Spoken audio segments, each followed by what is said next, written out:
In the first weeks of July 2026, Egypt's Ministry of Antiquities announced a discovery in the Western Desert, an entire fortified city under the sand.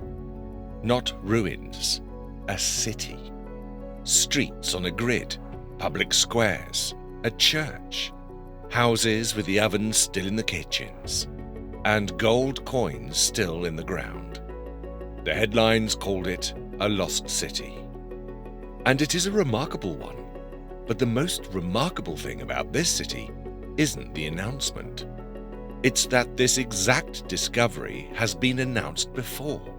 Same site, same church, same finds. So the real question isn't what's under the sand at el-Sabil. It's why a city this extraordinary keeps needing to be discovered. The records are public. The site was first identified in 1982 by the Dakhleh Oasis Project, a survey that has mapped this corner of the desert for decades. Major excavations ran from 2009 to 2011, and in November 2011, Egypt's state-linked press Aram Online reported the finds, the basilica, the houses, the coins. 15 years later, the same cities just made global headlines as new. Both announcements are real. Both are documented. Keep that in mind for the next 9 minutes, because the city itself deserves them. The Dakhleh Oasis, around 350 AD. 300 kilometers of open desert stand between these streets and the Nile. And yet, streets running clean north to south, crossed east to west, opening into squares where the morning market is setting up. A main avenue leads the eye to the largest building in town, a basilica church, its altar carved wood, its walls painted with saints. On the edge of town, 2 watchtowers and a thick-walled fortress watch the dunes. Out here, the desert is the enemy, and so is anyone who crosses it uninvited. This is Egypt, but not the Egypt of pharaohs. The pyramids are already almost 3,000 years old. The last hieroglyphs are being carved in this very century. This is Egypt's final ancient chapter. Roman, Byzantine, and newly, nervously, Christian. And we don't have to imagine daily life here.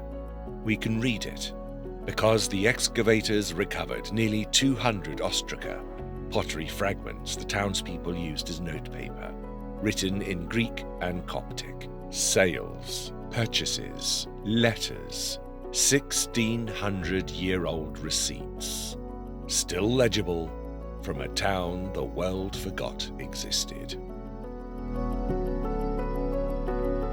The writing gives the city back its people. One house belonged to a man named Tisous, a deacon of the church, living in the second half of the 4th century. His name survived because his walls did.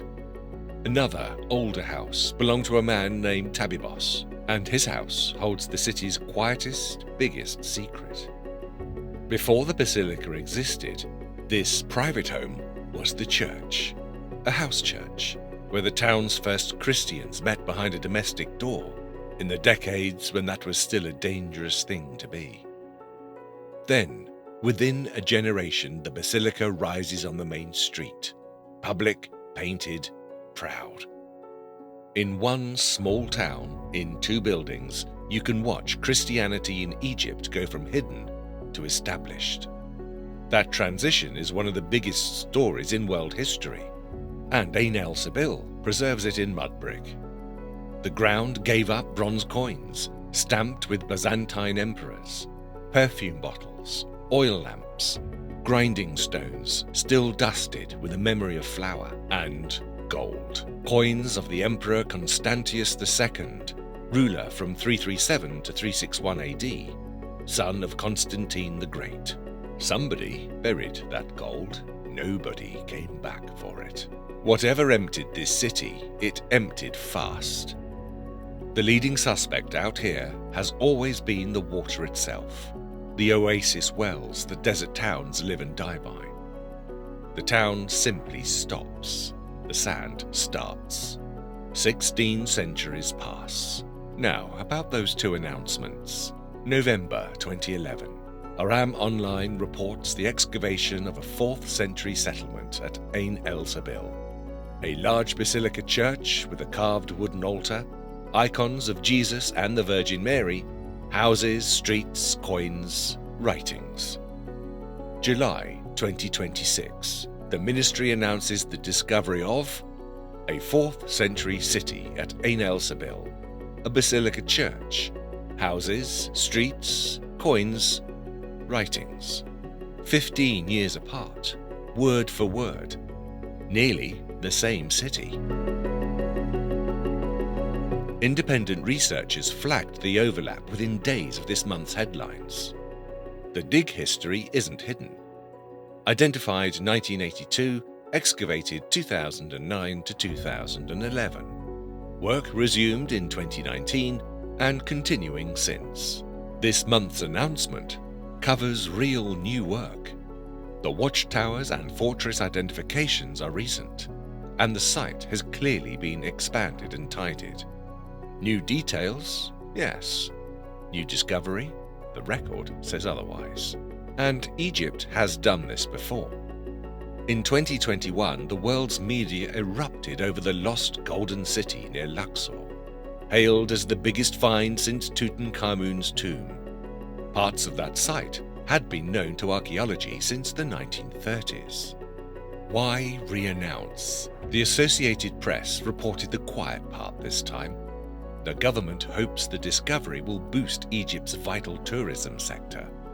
Tourism is one of the country's economic lifelines, and a lost city headline is a free global advertisement. You can read that as spin. You can also read it as survival.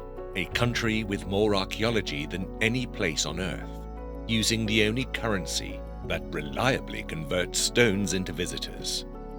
Where you land on that is up to you. The comments section is open.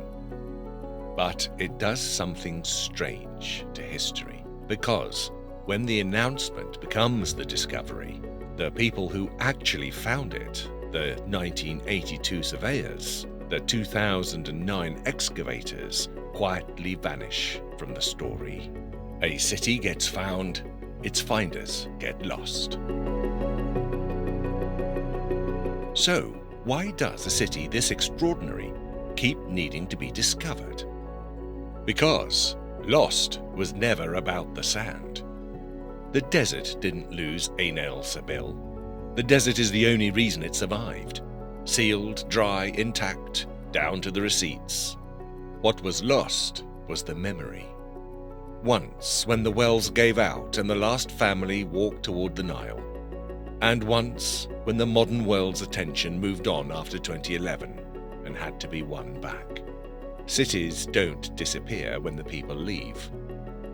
They disappear when the record does. The people of el-Sabil wrote everything down. Their sales, their debts, their letters. And their pottery outlived their name's place in any history book. The ancient world ran on records like these, and the greatest collection of them ever assembled burned in a single city. And we still don't know who lit the fire. That story is already on the channel.